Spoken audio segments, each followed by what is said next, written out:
Yo, what's good, everybody? I'm back. All she wanna do is get naked. Top flow, living life. Yo. Oh my God. I'm not gonna lie to you. I miss you guys so much. It has been, I don't know how long it's been, but before I get into the video, I gotta say some stuff out of my chest and stuff I want to tell you guys about. I've been busy. I'm telling you right now, I have been very, very busy. College life, bro, I'm telling you right now, it is not easy, but like, bro, let me tell you, I miss you guys so much. I've been busy with stuff that I was thinking about ever coming back to YouTube, and I want to do that so badly. So here I am back with some more videos. And also, my goal at the end of the year, before 2026 happens, I will be able to make 30 to 40 videos every day, because I know the holidays are going to be coming in, so we're going to go crazy as hell. But I know y'all have been waiting for me to cover the new DC comic that had just came out called Absolute Evil. So with that being said, let's get into it. DJ, play my shit! The issue picks up with Green Arrow inside his Green Arrow cave, just training to get his arrows ready, and he's on the call with somebody talking about what he's been up to and stuff like that. But then after that, he's having a conversation with somebody about this guy called Slade, who I think basically in the comics is basically a Batman villain. And tell me why the first thing I see when I'm reading this comic is he has a bunch of kids on his literal thing. Like, Slade, you are not beating the allegations, my boy. Damn, you are really a pedophile, aren't you? Bros really think he's like Drake, bro. He a fan type ass boy. Oh my goodness. We cut back to Green Arrow talking to the dude on the phone, talking about everything he's trying to do to help the world. It's kind of hurting on everybody on the inside, but also at the same time, though, this is the path that he wanted to choose and the path he wanted to go to. We cut back to a dude who kind of looks like J. Jonah Jameson, and he said that he's trying to talk to him on the phone. But while he's on the phone, a dude from his company tells him that they have a meeting to go to, and then they go straight to the meeting. And then we get this full-on cast of the Joker, who I never thought would actually be in it. And we also got our first look at Absolute Universe's Ra's al Ghul. This Absolute Universe is absolutely cooking with people's designs. But nah, bro, Joker, I'm not gonna lie, that's not the Joker, that's the Grumper, bro. That man is mad as hell. So Ra's al Ghul introduces himself, telling himself that he means to do well and he doesn't mean to be a loud guy and he means to be silent. And then Joker comes in saying agreed that he does not enjoy jokes. It's actually kind of ironic that this Joker is actually saying he doesn't like jokes when they're the Joker that we know likes to make jokes, but this one is crazy. Probably because he's on that demon crack. Still can't believe that this nigga's gonna be the next villain for Batman. This nigga's gonna be a menace in the next issue. And first of all, why does this nigga look like he's a freaking demon? This nigga looks like he's about to freaking slime you out. Look at this nigga's eyes. That nigga is not a human. That is a demon in there.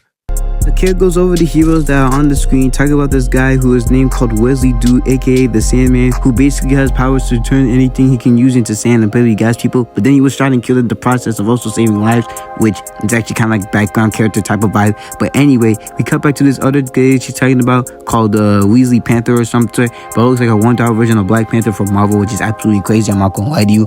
Then he's talking about all the heroic stuff he does and all the crazy shit that he's been going through in his past life. Basically doing all this stuff, basically robbing people and stuff like that. Then we come back to this other dude who I do not know this man's name, but then he uses gas to basically kill people at the process that he smokes. And this is where the comic gets absolutely interesting. So Kale's talking about this other superhero team, and to my shock and my surprise, the person that she puts up on the screen is actually Wonder Woman, which is also a series that we're definitely gonna have to cover on the channel when I get at some point. But then she's also talking about that she's the most dangerous one out of the two that she sees on the thing, what they recorded. And basically they go to the next page where we actually see Absolute Superman, another series that I'm definitely gonna cover on the channel, basically talking about how dangerous he is and basically all the stuff that he does. And this is where the comic gets absolutely wild. So then they go over to Absolute Batman, which is a series that I've been covering on the channel. We're gonna do more on this channel soon. Basically saying that this man moves like a dude, like he's not even human. What do you mean by that? So you mean to tell me that this version of Batman is actually not a human, so he's something else? That's basically what they're trying to tell us here. I'm telling you right now, we've been seeing the signs from the beginning that this man Batman's not a human. This nigga literally just got an axe man and we just kill people. This man is just honestly a different breed. But anyway, Joker realizes the last time he and Batman had a confrontation, he didn't take the money, so they had a talk with Dr. Vale talking about what the next plan of their next move is. We also get teasers to other characters in the Absolute Universe like Absolute Flash, Absolute Green Lantern, and Absolute Martian Manhunter, who I actually didn't think that he would actually get his own series, but oh well. We're definitely 100% these heroes were actually alive in the universe. And we also get more images of Superman, Wonder Woman, and Batman in their journeys throughout the comics. And then they go to the other guy talking about that if they join him, they can be able to do whatever they want to do, make the world a better place, but the dude declines. And then in the next panel, oh my god, this is where they actually show the Absolute Justice League colors. So the guy's telling them that what he's doing is absolutely wrong, and then no one's gonna take him seriously because you guys are a bunch of jerks, which is basically telling him that he's telling them that they're not good. But then Rachel Gu is telling him to reconsider, and he's like, reconsider what you're doing. But he's like, nah, I'm not trying to do that. So then Rachel Gu's like, I bet we gotta bring in somebody to teach this man a lesson. The door bursts open, Hawkman shows up with a fire as a time, not gonna lie, and he brings a dead body, and it's Green Arrow! Holy shit, they literally just killed Green Arrow! I mean, I'm not gonna lie to you, this man deserves the surface, but nah, Green Arrow fans, this is y'all goats? Really? Y'all let your man get slimed out by a whole bunch of armies. You got a dude who acts like a demon, a lady who's fine as hell, a Rachel Gu who looks like a demon that can punch you with the shit, and you got Hawkman literally killing this man. Nah, this is wild. This left this man absolutely shook at what he just saw, bro. They literally just killed Green Arrow.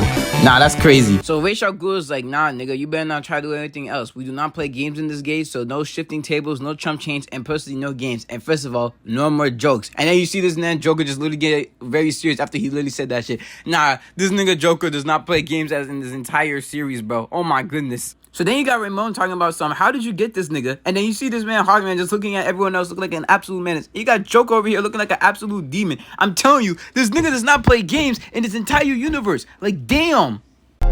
So the lady in the Suicide Squad is telling them that they can use this stuff for them to be able to have power. But then Shorty's over here talking about, so maybe next time you could have just called somebody to do this operation. And then she explains a little bit more. And before I say this again, look at this nigga Joker, bro. I keep telling you, this guy is not a human. This man is an absolute demon. I'm telling you right now.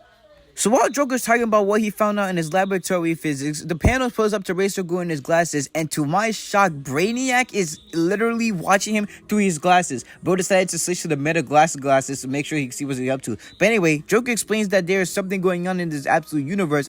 And then they say something about this thing called the One Elementary Particle, and there's something called the Omega Particle, which helps the universe work in its super foundacious ways for it to figure out about its path. And after this, we found out some scientists are trying to figure out how the universe works and everything else. I really love how they're really diving into the absolute universe and see more about what we learn about the universe, even though we don't know much about the absolute universe in its entirety. And then you got Shreddy over here talking about so you're basically telling me that this subatomic particle is an understanding of good and evil. And then Rachel Gu is like, nah, he's not joking. He's never joking. Listen to what this man's saying. Bro, listen the hell out of this guy. Like, good lord, man. So then Joker's talking about some of the fundamental forces of the universe trend in one direction, and we all know that they include such forces: gravity's rushing universe, and the river runs, the sun falls, everything else of the sort. And everything we know about this world is that a man can fly, and that's the only thing that matters. With the discovery, we must now accept that there is likewise a more gravity pulling down, keeping that everything is in its place. And why the heck is Joker closing his eyes like he's the honored one or some shit? This man is actually thinking he's a weird guy.